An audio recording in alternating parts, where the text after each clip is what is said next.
बच्चों, हम समाज में रहते हैं। समाज का अर्थ क्या है? सब मनुष्यों को मिलाने से ही समाज होता है। इस समाज में पशु रहते हैं, पक्षी भी रहते हैं और एक पर एक आधारित होते हैं। आज हम एक इस तरह का कहानी सुनेंगे कि एक चिड़िया है, वो गाने वाली चिड़िया है। वह किसान और मजदूरों के बारे में एक राजा को समझाती है। तो चलो आगे चलकर हम उस कहानी को देखेंगे और सुनेंगे। एक राजा था, उसका एक सुंदर महल था। उस महल को देखने के लिए कोने कोने से यात्री आते थे और उस सुंदर महल के बारे में अपने पुस्तक में भी लिखे थे। और उस राजा को अपने महल पर बहुत गर्व था। महल के पास एक जंगल था, उसमें एक गाने वाली चिड़िया थी। इस चिड़िया के बारे में राजा को मालूम हुआ तो वह अपने सैनिकों को उस चिड़िया को ढूंढ कर लाने के लिए कहा।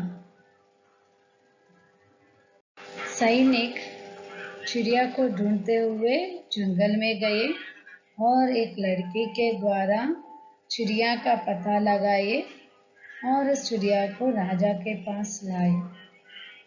राजा के अनुसार चिड़िया वहां रहने के लिए राजी हो गई। राजा चिड़िया को देखकर बहुत खुश हुआ और उस चिड़िया को अपने पास रहने के लिए कहा और उस चिड़िया के लिए एक सुंदर सोने का पिंजरा भी बनवाया। चिड़िया भी वहां रहकर गाने के लिए राजी हो गई। लेकिन एक दिन चिड़िया को किसानों और मजदूरों की याद आई। वह राजा को बिना बताए ही उनको मिलने के लिए जंगल में उड़ गई।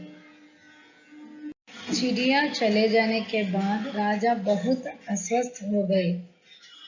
किसानों के द्वारा राजा के अस्वस्थता के बारे में चिड़िया सुनकर फिर से राजा के पास आकर किसानों और मजदूरों के बारे में और उनको कितनी सहायता हम लोग करना है उसके बारे में चिड़िया ने बताया। तब राजा अपने सोच विचार बदल लिए और चिड़िया को किसानों और मजदूरों के लिए गाने के लिए उसे वापस जंगल में भेज दी। राजा उस दिन से किसानों और मजदूरों की सेवा करने लगे। किसान और मजदूर हमारे लिए अन्नदाता और सुखदाता है। उनकी सेवा करना हमारा कर्तव्य है। धन्यवाद।